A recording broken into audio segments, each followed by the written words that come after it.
Selamat malam teman-teman, kembali lagi di dalam video saya yang kedua. Kali ini kita diskusikan soal isi buku. Ini salah satu buku yang dituliskan oleh Noam Chomsky. Noam Chomsky. Ini bukunya sangat menarik teman-teman, yang perlu kita harus baca, apalagi dengan judul buku yang begitu menarik tentang politik kuasa media teman-teman. Politik kuasa media ya, apalagi di kondisi kita hari ini di Indonesia, di mana teman-teman melihat bahwa peran media hari ini sangat penting. Peran media sangat penting. Ada media yang independen, ada media yang tidak, media-media mainstream, media-media nasional ya, yang hari ini memang memainkan berita menurut versi yang ada masih pada independen, tapi ada juga yang memanfaatkan media itu untuk membelah pada para penguasa atau kekuasaan, atau kita bisa katakan bahwa para media-media ini telah kawin-mengawin ya bersama para penguasa untuk bagaimana meliput informasi, bahkan menggiring informasi-informasi yang tidak sesuai dengan kenyataan atau fakta yang terjadi di lapangan. Nah, Noam Chomsky ini salah satu seorang pakar yang memang sangat konsen dan membicarakan soal isu-isu politik, sosial, dan terutama soal penguasa. Beliau merupakan salah satu kritikus juga ya, yang pada kesempatan ini menuliskan tentang salah satu buku yang berjudul Politik Kuasa Media. Yang perlu saya sampaikan di sini teman-teman, kalau di dalam buku ini yang penting itu tentang salah satu poin yang sangat menarik teman-teman, yaitu tentang awal mulanya propaganda ya.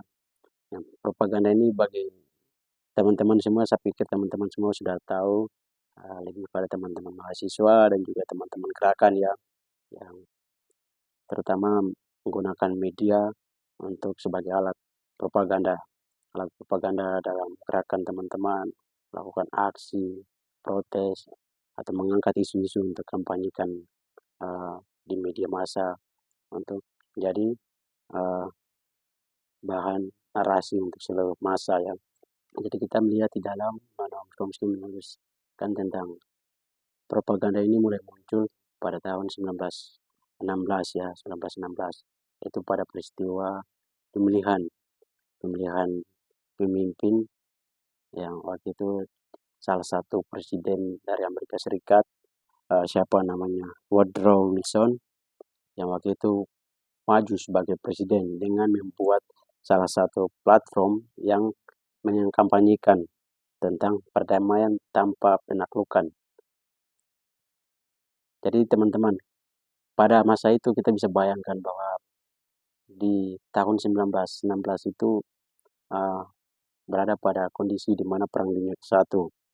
Jadi banyak masyarakat Amerika yang waktu itu mereka sangat trauma, takut, sehingga mereka merasa bahwa perang itu sesuatu yang sangat berbahaya, sehingga muncullah sikap mereka terhadap kondisi saat itu.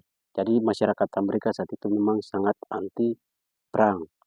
Nah, dengan kehadiran atau saat masa kampanyenya Wilson ini, dia membuat salah satu komisi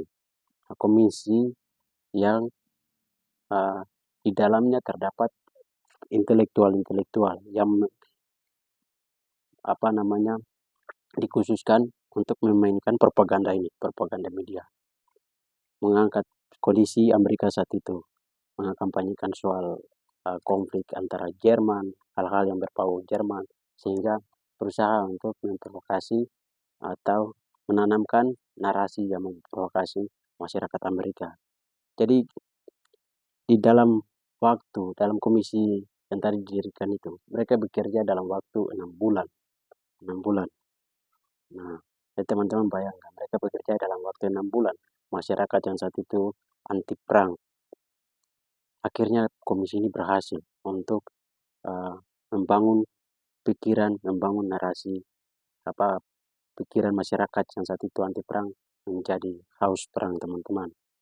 Jadi itu kondisi masyarakat Amerika saat itu, di mana pada masa Wilson ini menjabat sebagai presiden untuk mengangkat isu melalui platformnya dengan tadi bahwa perdamaian tanpa penaklukan.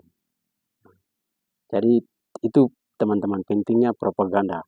Jadi sekilasnya untuk sejarah propaganda awalnya muncul pada saat itu tahun 1916 dan di momen di mana Wilson ini maju sebagai presiden Amerika Serikat saat itu. Dan dia menggunakan media sebagai alat propaganda untuk memenangkan kepentingannya dalam maju presiden. Sekian satu hal ini yang mungkin awal saya menyampaikan kepada teman-teman. Selebihnya masih banyak yang kita terus membaca dalam bukunya Noam Chomsky ini tentang ya pemirsa demokrasi, ada juga industri humas, rekayasa opini, representasi sebagai kenyataan, budaya pemberontak, diskriminasi persepsi, dan perang teluk. Jadi kira-kira gitu teman-teman yang saya sampaikan yang awal mulanya propaganda muncul sebagai suatu alat yang ampuh untuk menaklukkan dunia.